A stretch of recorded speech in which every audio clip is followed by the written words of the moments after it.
Hello everyone.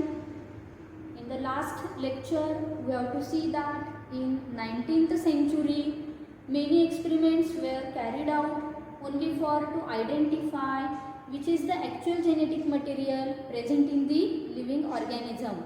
So in the today's lecture, we have to study the first experiment, which is the Griffith experiment.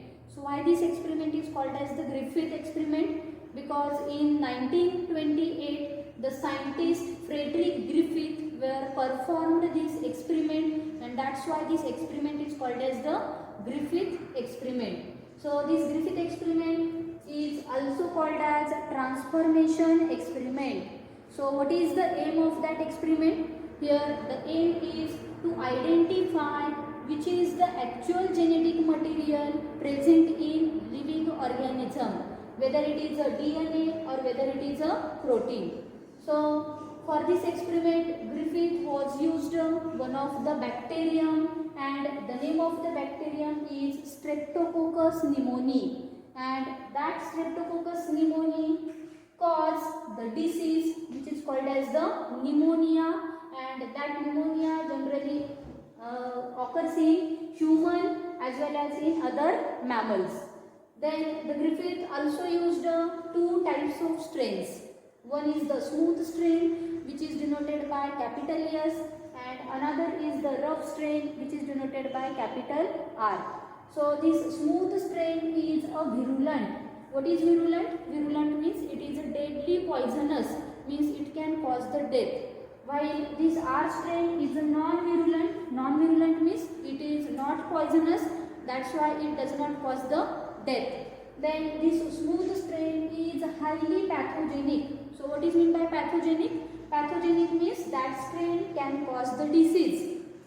While this R strain is non-pathogenic, means it does not cause the disease. Then this smooth strain is encapsulated. So what is meant by encapsulated?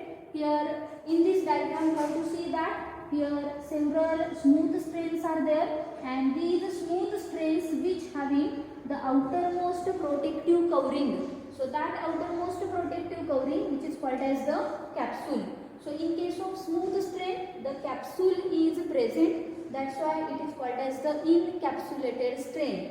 While in case of R strain, here the outermost protective covering is totally absent, that's why this strain is called as the non-capsulated strain. Non-capsulated means non means absent, capsulated means capsule, means that strain totally lacks the capsule, that's why it is called as the non-capsulated strain. So after taking this bacterium and two types of strains, Griffith was conducted 4 experiments. So which are these 4 experiments? In the first experiment, Griffith was injected smooth strain to healthy mice. So what happened?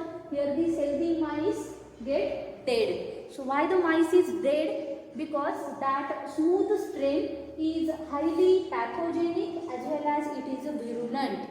That's why in case of first experiment, the mice is dead. Then in case of second experiment, what happened? Here Griffith was injected rough strain to another healthy mice. As a result, what happened? The mice is survived. So why the mice is survived?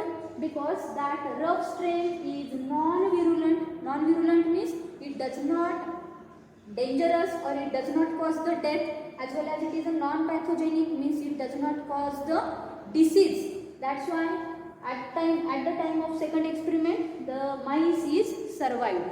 Then in the third experiment, the Griffith was injected heat-killed S strains to healthy mice. So what happened? Here these healthy mice get survived. So why the mice is survived? Because here in case of first experiment, we have to see that here when Griffith was injected S strain to healthy mice, here mice is dead because that smooth strain is virulent and pathogenic. But at the time of third experiment, what happened? Because of heat or due to heat, here that S strain which is get converted into non-virulent and non-pathogenic, means smooth strain get converted into R strain. As a result, here mice is survived.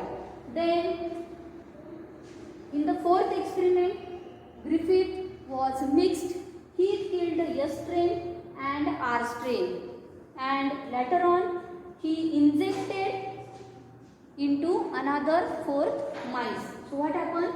Here mice is dead. So why the mice is dead?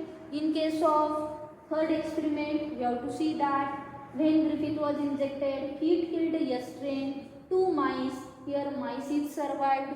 And in case of second experiment, when Griffith was injected R strain, 2 healthy mice, here mice is survived.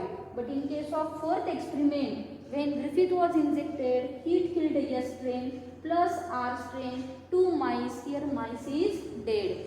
So why this happened? Why the mice is dead? To find out the answer, Griffith was cultured blood sample of dead mice, and later on he observed that in that blood sample consists of large number of live S strain. So that live S strain is the virulent and pathogenic, and that's why in case of fourth experiment mice is dead. So according to that, Griffith concluded that something was transformed from heat killed S strain to R strain, and as a result this R strain which is get converted into smooth strain which is a virulent and pathogenic, and that's why that experiment which is called as the transformation experiment, or which is also called as the transforming principle of Griffith.